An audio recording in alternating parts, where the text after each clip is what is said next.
Les intentions de Paul de Chemédé de Maisonneuve et de Jeanne Mance étaient de venir fonder une société, une mission sous l'égide, sous la protection de la Vierge Marie. Et leur objectif, c'était de fonder une société sous la foi catholique avec les Amérindiens qui étaient ici sur les lieux et qui fréquentaient en fait les lieux parce qu'il n'y avait pas d'habitation permanente à l'endroit où ils ont déterminé l'établissement.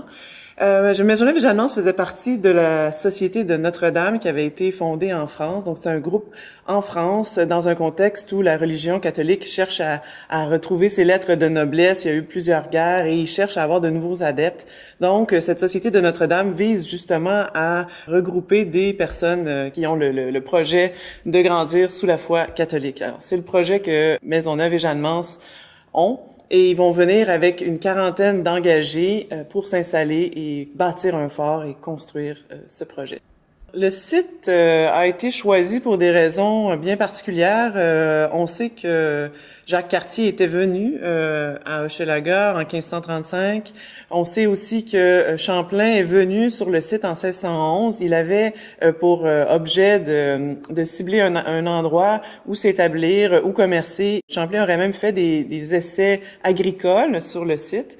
Alors, on sait que cet endroit-là avait déjà été identifié, d'autant plus qu'après, c'était les rapides, donc on pouvait pas poursuivre facilement sur le fleuve. Donc, cet emplacement-là était à la limite avant les rapides. C'était une pointe de terre, donc une pointe avec une petite rivière et le fleuve Saint-Laurent. Et donc, la vue était assez vaste. Cet emplacement-là était stratégique pour bien voir à différents endroits et en même temps isolé du reste de l'île pour bien protéger ses occupants. Les colons cohabitaient certainement avec les Amérindiens. On ne sait pas précisément quelles interactions ont eu lieu chaque jour, évidemment, mais les traces archéologiques nous laissent comprendre qu'il y a eu des Amérindiens qui sont venus dans le fort de Ville-Marie. Les Français étaient alliés des Algonquins à ce moment-là. Et puis, on a retrouvé des objets, des fragments de vases, des pointes de flèches, des perles de verre qui témoignent donc de l'échange, des perles de wampum aussi qui témoignent de l'échange entre des Européens et des Amérindiens. Est-ce que on peut s'imaginer qu'ils ont appris des techniques justement pour la pêche ou pour la chasse ou l'utilisation de certains outils? C'est possible. Mais on sait aussi qu'ils se sont protégés des Iroquois, des attaques iroquoises. Par exemple, en juin 1643, il y a eu une embuscade qui a tué plusieurs des Français qui faisaient partie du groupe initial du fort de Ville-Marie. D'ailleurs, on a constitué un cimetière en 1643 où ont été enterrées certaines de ces personnes. Et ce cimetière-là fait partie de nos vestiges archéologiques au musée. À un moment donné, on se rend compte que le projet initial de fonder une société dans la religion catholique n'est plus possible parce que les conversions ne se font pas, les Amérindiens ne se convertissent pas. Donc, on cherche une autre façon de garder en vie notre projet.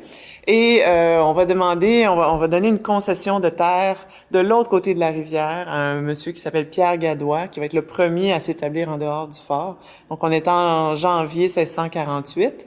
Et progressivement, on va avoir besoin d'aide, de renforts humains. Donc, on va faire venir une première recrue en 1653, une centaine de personnes qui vont venir s'établir de façon permanente. Et ensuite, quelques années plus tard, une autre recrue, à peu près du même nombre de personnes, 90, 91 personnes.